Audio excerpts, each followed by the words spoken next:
पाठ 8 स्कूल मुझे अच्छा लगा। पाठ परिचय।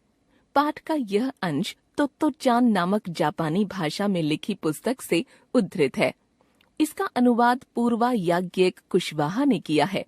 जापानी लेखिका तेत्सुको कुरोयानागी द्वारा लिखी गई ये पुस्तक एक छोटी सी बच्ची की सीधी सादी कहानी कहने के अलावा बच्चों के मन की कई परतों को भी खोलती है, जिन्हें वयस्क जगत समझने में सक्षम नहीं है। इसमें कोबायाशी द्वारा स्थापित अनोखे स्कूल में हर बच्चा खास है, विजेता है। चर्चा करें, क्या आपके किसी दोस्त के व्यक्तित्व में ऐसी मासूमियत झलकती है जैसी तोत्तो-चान में थी?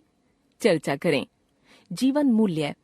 बचपन की सरलता एवं शरारतों का आनंद, हाजिर जवाबी, निस्वार्थ भाव से बातचीत, व्यवहार कुशलता, बच्चों के प्रति संवेदनशीलता।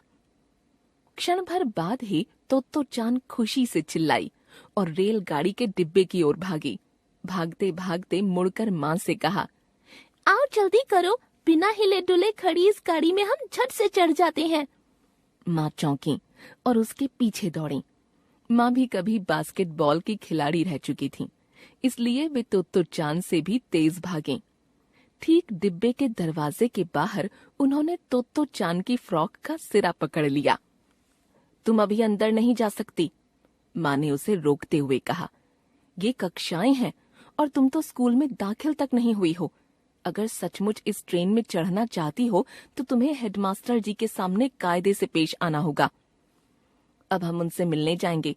अगर सब कुछ ठीक रहा तो तुम इस स्कूल में आ सकोगी, समझी? तोत्तो-चान को तुरंत ट्रेन में न चढ़ पाने का दुख तो हुआ, पर उसे लगा कि जैसे माँ कहती हैं वैसा करना ही शायद अच्छा हो। ठीक है, उसने कहा। साथ ही कहा, यह स्कूल मुझे बहुत अच्छा लगा है। माँ ने कहना तो चाहा कि प्रश्न यह नहीं है कि तुम्हें स्कूल अच्छा लगा है या नहीं, बल्कि यह है कि हेडमास्टर जी को तुम अच्छी लगती हो या नहीं। पर उन्होंने कुछ कहा नहीं। तोत्तो-चान की फ्रॉक की पकड़ ढीली छोड़ माँ ने उसका हाथ थाम लिया। वे हेडमास्टर जी के दफ्तर की ओर बढ़ने लगीं। रेलगाड़ी के सभी डिब्बों में शांति थी। दिन की पहली कक्षा शुरू हो चुकी थी। स्कूल के चारों ओर दीवार की जगह पेड़ थे। साथ ही पौधों की क्यारियां थीं, जो लाल पीले फूलों से अटी हुई थीं।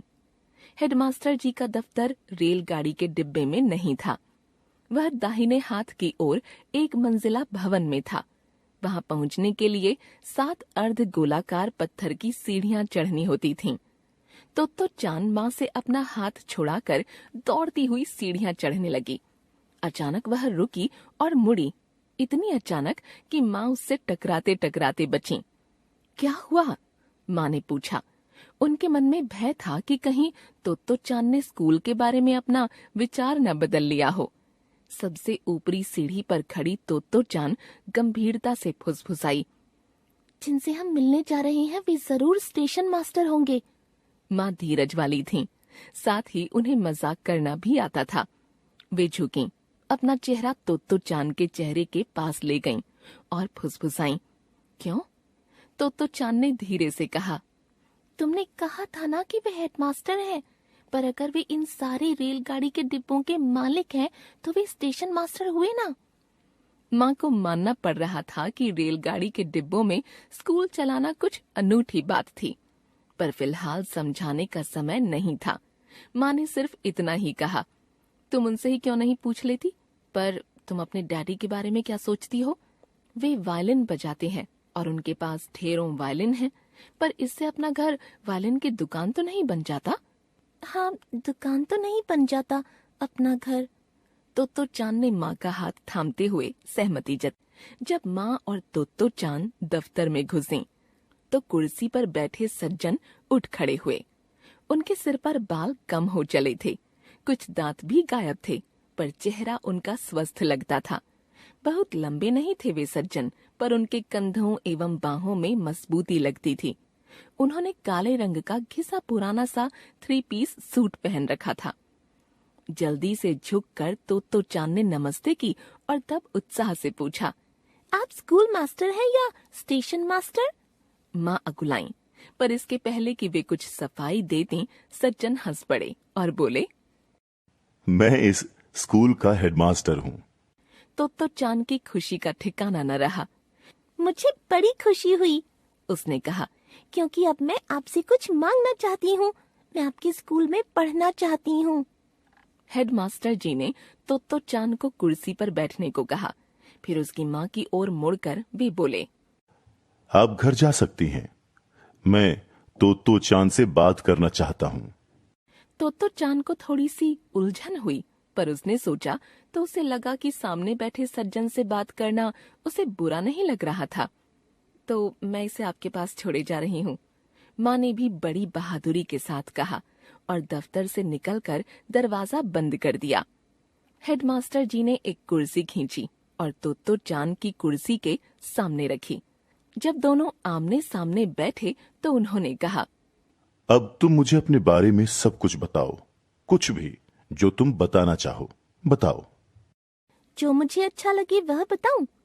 तो चांद ने सोचा कि वे प्रश्न करेंगे और उसे उत्तर देने होंगे, पर जब उससे यह कहा गया कि वह किसी भी चीज के बारे में बोल सकती है तो उसे बड़ा अच्छा लगा।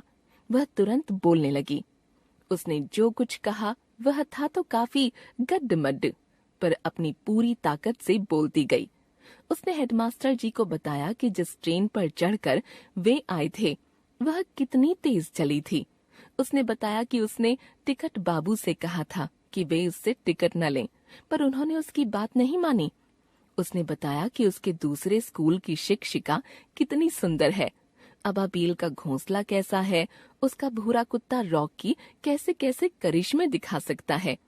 उसने बताया कि वह कैंची मुंह में डालकर चलाया करती थी, पर उसकी शिक्षिका ने उसे ऐसा करने से मना किया था क्योंकि उन्हें डर था कि कहीं उसकी जीभ न कट जाए, पर वह फिर भी वैसा करती रही। उसने बताया कि वह नाक कैसे साफ कर लेती है क्योंकि उसकी बहती नाक अगर माँ देख लेती हैं तो उसे डांट लगाती हैं। उसने बताया कि पापा कितने अच्छे तैराक हैं और वे गोता भी लगा सकते हैं। वह लगातार बोलती गई। हेडमास्टर जी कभी हंसते, कभी सिर हिलाते और कहते, अच्छा फिर? तो चांद इतनी खुश थी कि वह आगे बोलती जा रही थी। बोलते बोलते आखिर उसके पास बोलने को कुछ भी नहीं बचा। अब उसका मुंह बंद था, पर वह अपने दिमाग पर जोर डाल रही थी कि आगे क्या कहे। मुझे और कुछ बताने को तुम्हारे पास कुछ भी नहीं है? हेडमास्टर जी ने पूछा। ऐसे में चुप रहना कितनी शर्म की बात है। तो चांद ने सोचा, कितना अच्छा मौका है, क्या वह किसी भी चीज के बारे में और कुछ भी नहीं बता सकती? उसने मन ही मन सोचा। अचानक उसे कुछ सूझा। हाँ, वह अपनी फ्रॉक के बारे में बताएगी जो उसने पहन रखी थी। वैसे उसके ज्यादातर कपड़े माँ खुद ही सिलती थीं, पर यह फ्रॉक दुकान से खरीदी हुई थी। जब भी वह दोपहर के बाद स्कूल से घर लौटती थी तो अक्सर उसके कपड़े फटे होते थे। माँ को समझ ही न आता कि वे ऐसे कैसे फटे होंगे। उसने हेडमास्टर को बताया कि ऐसा कैसे हो जाता था। असल में उसके कपड़े इसलिए फटते थे क्योंकि वह दूसरों के बगीचों में झाड़ियों के बीच में से घुसती थी। साथ ही वह खाली जमीन के चारों ओर लगे कंटीले तारों के नीचे से घुसती थी। इसलिए आज सुबह जब तैयार होने की बारी आई तो माँ की सिली हुई सारी अच्छी फ्रॉकें फटी निकलीं और उसे यह खरीदी हुई फ्रॉक पहननी पड़ी। फ्रॉक पर लाल और सलेटी रंग के चेक बने थे। कपड़ा जर्सी का है, इतनी बुरी भी नहीं है, पर माँ को लगता है कि कॉलर पर कढ़े लाल फूल फूहड़ हैं। माँ को कॉलर पसंद नहीं है। तो चांद ने कॉलर उठाकर हेडमास्टर जी को दिखाया, लेकिन इसके बाद खूब सोचने पर भी तो चांद को कुछ और न सूझा।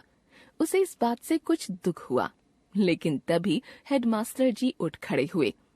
उन्होंने अपना प्यार भरा बड़ा सा हाथ उसके सिर पर रखा और कहा, अब तुम इस स्कूल की छात्रा हो। ठीक ये ही शब्द थे उनके, और उस समय तो चांद को लगा कि वह जीवन में पहली बार किसी ऐसे व्यक्ति से मिली है जो उसे सच में अच्छा लगता हो। असल में इससे पहले किसी ने उसे इतनी देर बोलते नहीं सुना था। और तो और उसे सुनते समय हेडमास्टर जी ने एक बार भी जम्हाई नहीं ली थी, न ही उनके चेहरे पर अरुचि का भाव आया था। शुरू से अंत तक उन्हें सुनना उतना ही अच्छा लगा था जितना कि उसे बोलना। तो चांद को अभी समय देखना नहीं आता था, फिर भी उसे लगा मानो काफी समय बीत चुका हो।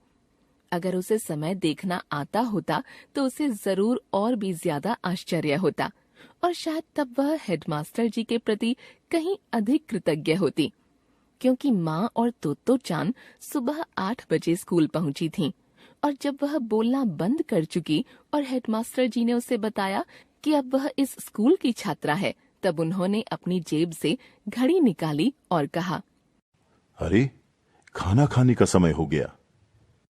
यानी हेडमास्टर जी ने उसका बतियाना पूरे 4 घंटे तक सुना होगा। इस दिन से पहले या उसके बाद किसी वयस्क ने तो चांद की बात इतने लंबे समय तक नहीं सुनी। और सच तो यह है कि उसकी माँ और पिछली शिक्षिका को यह जानकर भी आश्चर्य होता कि एक 7 साल की लड़की लगातार 4 घंटे बोलने का मसाला भी जुटा सकती है। उस वक्त तो चांद को यह पता था या नहीं था कि उसे उसके पहले स्कूल से निकाल दिया गया है और किसी को यह समझ में नहीं आ रहा है कि उसका किया क्या जाए। उसकी स्वाभाविक खुशमिजाजी और भुलक्कड़पन के कारण वह भोली भोली लगती थी, पर अंदर उसे यह तो लगता ही था कि उसे दूसरे बच्चों से कुछ अलग समझा जाता है, शायद कुछ अजीब भी। पर हेडमास्टर जी के सामने वह अपने आप को सुरक्षित महसूस कर रही थी। वह बहुत खुश थी। वह हमेशा हमेशा के लिए उनके ही साथ रहना चाहती थी। ये भावनाएं थीं तो चांद की उस पहले दिन हेडमास्टर सोसाकू कोबायाशी के बारे में।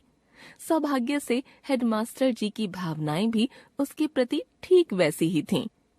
तेत्सुको कुरोया नागी विरचित पुस्तक से उद्धृत एक अंश तो चांद।